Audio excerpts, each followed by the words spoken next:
Bugun sizlar bilan o'tadigan mavzumuz to be, ya'ni am is are. Ya'ni bu bo'lmoq degan tarjimani beradi.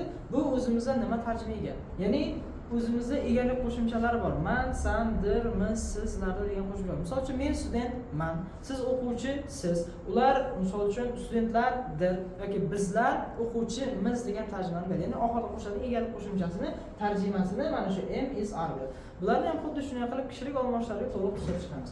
Demak, bizga kishilik olmoshlar bor yozganmiz. I ga nisbatan doimo am ishlatiladi. Tarjimasi men, man degan. I am degani men, man degan. Demak, he ga yozamiz. He, she va it ga nisbatan doimo is ishlatiladi. Tarjimasi udir degan tarjimani beradi. Demak, we ga, you ga va they ga. Bular uchalasi ko'plik hisoblanadi. Eslab qoling, doimo uchalasiga are ishlatiladi. Tarjimasi, demak, biz degan tarjimani beradi. You are bo'ladigan bo'lsa, siz degan tarjimani beradi. They are bo'ladigan bo'lsa, ulardir degan tarjimani beradi. Va bu to be dan keyin eslab qoling, doimo yoki bizaga ot ketadi, ot so'z turkumi ishlatiladi. Yoki bulardan keyin sifat so'z turkumi ishlatiladi. Yoki bulardan keyin son so'z turkumi ishlatiladi. Ot, sifat, sonni farqiga boramiz albatta. Boshladik. Demak, birinchi I am dan boshlaymiz. Men studentman degan bo'lsak, I am student deyiladi. I am student degani men studentman degani. I am student, men studentman. Yoki bu ot ishlatiladi. Yoki aytsa bo'ladi. I am doctor. Hozir artikel yozib turamiz, artikelni o'zini I am doctor degani men doktorman degan. Yoki bundan keyin sifat ishlatamiz. Yeah, I am good. Tarjimasi men yaxshiman degan. I am good, I am okay, men yaxshiman degan. Yoki sonni ishlatib ko'ramiz. I am 20.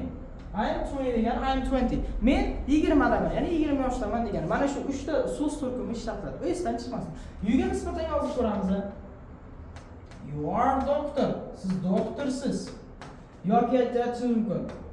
We are qizlar birga bo'lsa beautiful. Beautiful. We are beautiful. Biz chiroylimiz desak. Yoki they ga nisbatan ishlatib ko'ramiz. They are, nima deymiz? They are students. Ular studentlardir. Students, ular students. Yoki he ga nisbatan ishlatamiz. He is Tom. He is Tom. Bu Tom. Yoki she ga nisbatan ishlatsak. She is Anna. Bu Anna. Yoki it Johnson shaklida ishlatamiz. It is cat. Bu mushuk. It is dog. Yoki aytsangiz mumkin. Xo'p, they ga nisbatan ishlatilgan bo'lsak. They are, ular Tom and Anna. Ular Tom va Anna. Bu to be ning darak shakli yasalishi. Ya'ni I ga doimo am qo'ying, he, she ga nisbatan is qo'ying, be, you, they ga nisbatan doimo are qo'ying va eslab qoling. Bu to be, am is are harakat bo'lmagan holatda ishlatiladi. Harakat bo'lmasligi kerak. Misol uchun I am student dedim. Men studentman dedim, harakat yo'q. I am good demas, men boraman, men uxlayman, men gapiraman desa harakat bor. Unday holatda to be ishlatilmaydi.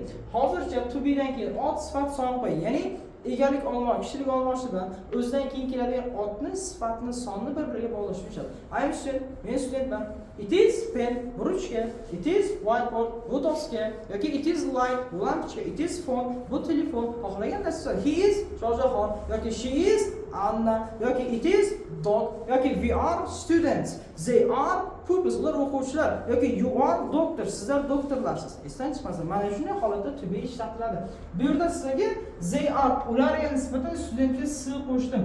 Eslab qoling, o'zimizda ko'plik qo'shimchasi lar bo'lsa, ingliz tilida s qo'shimchasini qo'shsangiz lar degan tarjimada. Ularga nisbatan ular student bo'lmaydi, ular studentlar bo'ladi. Shu narsani esdan chiqarmaysiz. Ular Tom va Anna. Demak, bu to be ning darak shakli. O'zi 3 ta shakli bor. Darak, so'roq va inkor. Bu darak shakli yasalishi. Buni rasmga olib yoki screenshot qilib yozib olasiz mana shunday xotirib turib. Endi sizlar bilan inkor shakliga o'tamiz. Inkor shakli. Demak, buni chekka olamiz. Inkor shakli. Demak, ingliz tilida inkor shakli negativ deyiladi. Negativ shakl va negativ not inkor yuklamasini qo'shish orqali yasangiz buni tarjimasi emas degan tarjimani beradi. Demak, boshladik. I am not degani men emas degani. I am not, men emas. Misol uchun I am not student. Men student emasman. I am not doctor. Men doktor emasman. Yoki I am not good. Men yaxshi emasman, hozir ahvolim yaxshi emas. Yoki I am not 20. Men 20 yoshda emasman. Yoki he, she ga o'tamiz. He ga, she ga, it ga nisbatan men egalik olmoq to be sifat is ishlatdim. bitta not qo'shsam, tarjimasi u emas degan tarjima beradi. He is not Tom. U Tom emas. He is not doctor.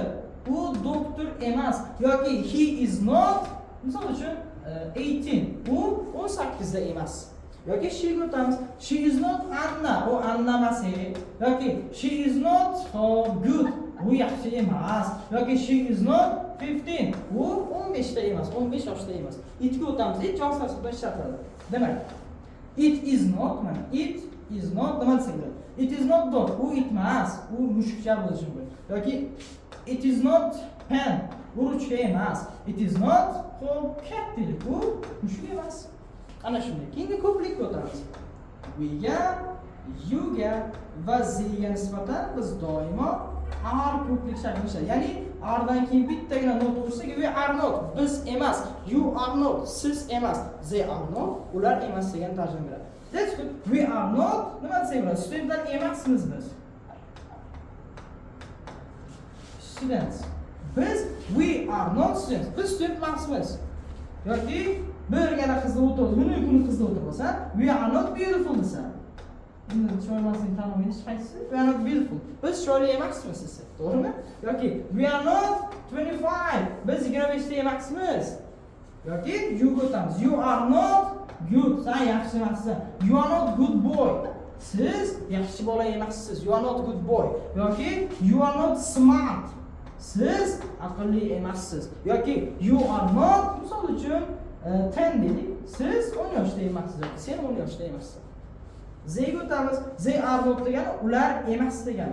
They are not nima deymiz? They are not dogs.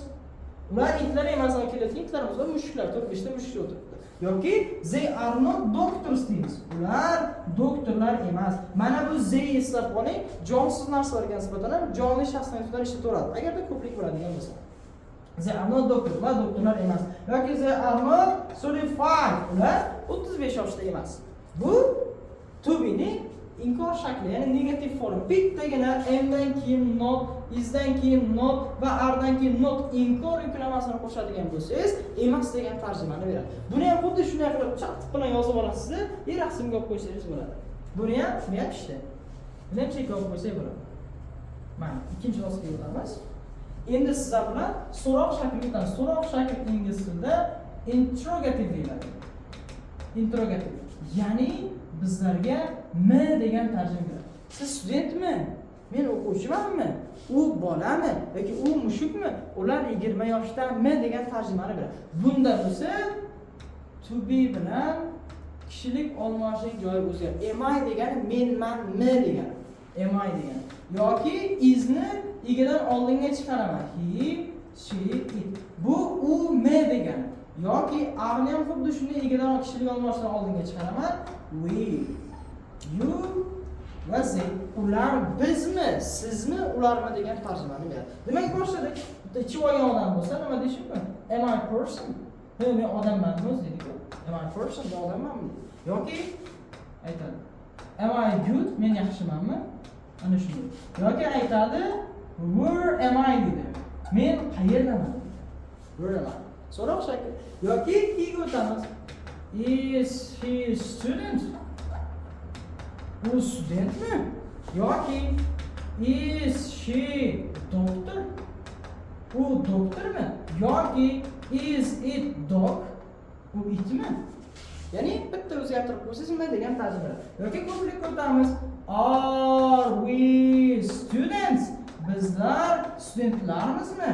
Are you yoki are you misol uchun 25. Sizlar 25 dami? Yoki are 25 bo'lsa are you doctors deylik. Sizlar doktorlarmi? Yoki are they teachers deylik. Ular o'qituvchilarmi? Yoki ular chiroylimi? Are they beautiful? Ular 20 dami? Are they 20? Ana shunaqa gaplar. Demak, buni ham xuddi shunday qilib yozib olasiz, engizlarga oldinga chiqib qo'yasizlar. Endi o'tgan mavzumizni umumiylashtiramiz.